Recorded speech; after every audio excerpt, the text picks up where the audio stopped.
Você tem comentado ultimamente no teu blog alguns casos de plágio e de fraude em publicações científicas, principalmente aqui no Brasil. Por que você acha que isso tem acontecido? Olha, isso não sou eu até que levantei essa questão. Já há um certo tempo que uma série de autores vem se preocupando com o aumento aparente. Não existem muitas pesquisas, mas aparentemente há um aumento dos casos de fraude, pelo menos de manipulação de resultado e plágio também, no meio científico de um modo geral. É difícil você discernir se está aumentando, porque também está aumentando o número de publicações de modo geral, o número de journals e de artigos, ou se está havendo um aumento mesmo em termos relativos, né? O fato é que alguns casos têm vindo à tona, e eu tenho a impressão que quanto mais vigilância você exercer, mais casos vão aparecer. E aí entra a resposta propriamente dita para a sua pergunta. Aparentemente, o modo de produção do conhecimento científico hoje tem embutido uma série de incentivos para a fraude, né? Quer dizer, você tem uma pressão enorme, uma competição enorme, pressão por resultados como pré-condição para obter financiamentos e manter financiamentos, especialmente em meios muito competitivos, como a pesquisa nos Estados Unidos, por exemplo, acabam pressionando os pesquisadores para fazer alguns atalhos, vamos dizer assim, muitas vezes talvez até de boa fé. Quer dizer, o cara está convencido que o seu resultado é aquele, ele não tem tempo de fazer mais 10 experimentos para comprovar aquilo, então ele dá uma arrumada nos dados porque ele está convencido e tal. Vamos supor, essa é a interpretação mais benigna, né? Isso acaba acontecendo com uma frequência maior. Em paralelo também estaria ocorrendo uma diminuição da supervisão pelo chefe de laboratório, pelo orientador, etc., que também assoberbado ali com um monte de coisas que ele tem que fazer, seja administrativa, seja também de publicação de resultados, esse tipo de coisa, também estariam diminuindo os controles dentro dessas grandes organizações de pesquisa que alguns laboratórios se transformaram. No Brasil isso não é muito comum, mas nos Estados Unidos você vai em alguns laboratórios, você tem dezenas de pessoas trabalhando, às vezes 30, 40, 50 pessoas trabalhando num único laboratório, em diferentes linhas de pesquisa, mas em princípio sob a supervisão de uma única pessoa, que evidentemente perde muito as condições de fazer uma supervisão de fato de cada um que está desenvolvendo pesquisa. Então, um acha que dá para copiar uma foto que ninguém vai perceber a diferença, o outro que, se eu der aqui uma arrumadinha aqui nessa estatística não vai ter problema nenhum, porque o nosso resultado está certo e tal. E assim vai, a coisa pode virar uma espécie de bola de neve.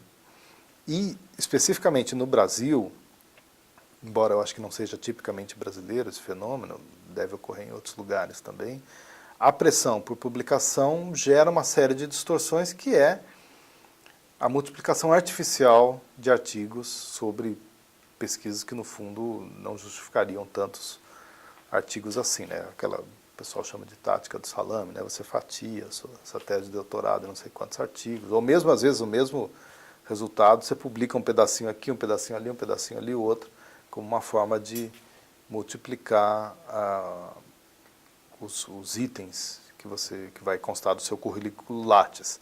E põe um monte de gente como coautor, né? Que é outra discussão. Essa discussão mais recente, a questão do plágio aparentemente ocorrido aqui, envolvendo uma colaboração da reitora da USP. A meu ver, a discussão mais interessante não é nem tanto o plágio, que aparentemente houve de fato, mas também a questão da coautoria honorária, como se diz, né? Que dependendo da área de pesquisa, é um fenômeno muito disseminado. Então, pessoas que não têm nada a ver com o trabalho, então lá tem isso na medicina, por exemplo, me dizem que é muito comum. O chefe de cadeira é coautor de qualquer trabalho que seja feito no departamento dele, entendeu? E isso é o fim do mundo, quer dizer, por mais que você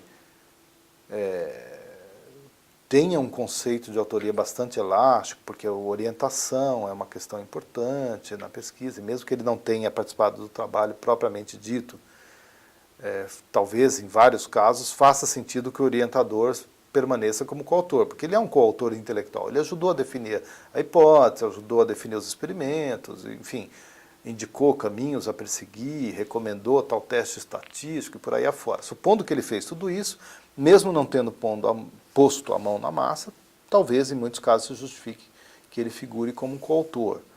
Mas certamente não é isso que está acontecendo. Está acontecendo coisas muito mais graves do que isso, né? Tem gente que realmente nem ouviu falar do paper e entra lá porque tem que entrar. Porque alguém disse que o nome dele tem que estar lá dentro.